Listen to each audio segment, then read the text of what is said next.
Jail से बाहर आने के बाद आम आदमी पार्टी के मुखिया अरविंद केजरीवाल बड़ी बड़ी बातें करते थे, लेकिन जब केजरीवाल को असलियत समझ आई तो उन्होंने यू टर्न लेना ही ठीक समझा। दर्शकों, अरविंद केजरीवाल ने अपनी भूमिका को संदिग्ध कर लिया है। दोस्तों, समझने की जरूरत है कि अरविंद केजरीवाल जो अपनी पार्टी का चेहरा बना फिरते थे, आज वो चेहरा फुस हो चुका है। क्योंकि समझने की जरूरत है कि जो केजरीवाल पहले फ्रंट फुट पर खेलते थे, आज वो पीछे है। दर्शकों, केजरीवाल जिस तरह से पूरे हरियाणा चुनाव से गायब हुए हैं, उसको देखकर तो ऐसा ही लगता है कि अरविंद केजरीवाल चुनाव के परिणाम से पहले ही अपनी हार मान चुके हैं।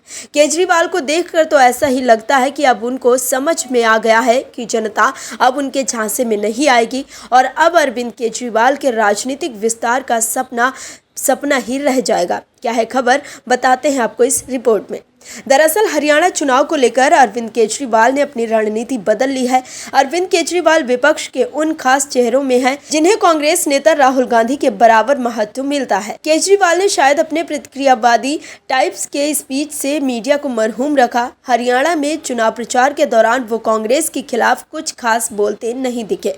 उन्होंने लगातार अपनी पार्टी की सरकारों की उपलब्धियों पर ही चर्चा की। शायद इसी कारण केजरीवाल की रैलियों और रोड शो की चर्चा न नेशनल मीडिया में हुई और न ही सोशल मीडिया पर।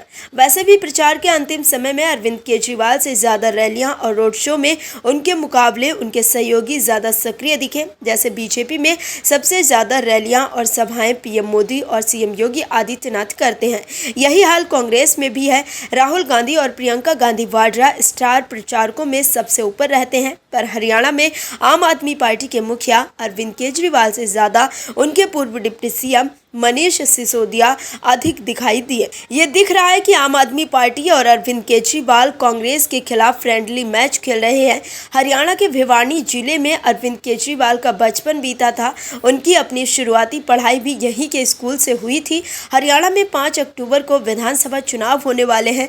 खबर के मुताबिक अरविंद केजरीवाल के बचपन के घर के आसपास की गलियों में चुनाव की चर्चा में कई स्थानीय निवासी केजरीवाल की अनुपस्थिति की बात कर रहे हैं। हाल ही में भिवानी में एक चुनावी रैली को संबोधित करते हुए अरविंद केजरीवाल ने अपनी जड़ों का जिक्र किया है।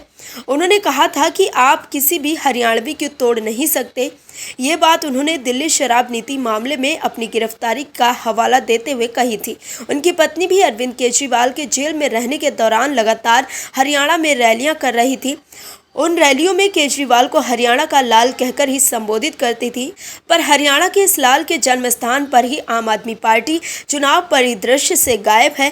तिहाड़ जेल से निकलने के बाद हरियाणा चुनाव को लेकर अरविंद केजरीवाल ने जो उत्साह दिखाया है, उसकी तुलना आज से करने पर लगता है कि आम आदमी पार्टी ने अपनी रणनीति बदल ली है। पिछले हफ्ते जिस तरह अरविंद केजरीवाल ने हरियाणा की कुछ खास सीटों पर ही अपनी उपस्थिति दिखाई है, उससे तो यही लगता है कि केजरीवाल समझ गए हैं कि हरियाणा में उनकी चलने वाली नहीं है। साफ दिख रहा है कि वो अपने आप को खर्च करने के बजाय वो अपने आप को बचा कर रखना चाहते हैं। दरअसल अरविंद केजरीवाल को भविष्य में आगे बढ़ना है तो कांग्रेस के सहारे की जरूरत होगी। राजनीतिक विश्लेषक मानते हैं कि दिल्ली विधानसभा चुनावों के लिए भी आम आदमी पार्टी को कांग्रेस के सहारे की जरूरत होगी। अभी दिल्ली में जो स्थिति है, उसमें अरविंद केजरीवाल अपनी पार्टी की नैया 2025 के विधानसभा चुनावों में बिना कांग्रेस के सहयोग के पार नहीं लगा पाएंगे। ऐसे में अब कहा जा रहा है कि केजरीवाल ने हरियाणा को लेकर अपने कदम पीछे खींच लिए हैं। Bureau report, OMH news. और भी वीडियोस देखने के लिए चैनल को सब्सक्राइब करें और बेल आइकन को दबाएं।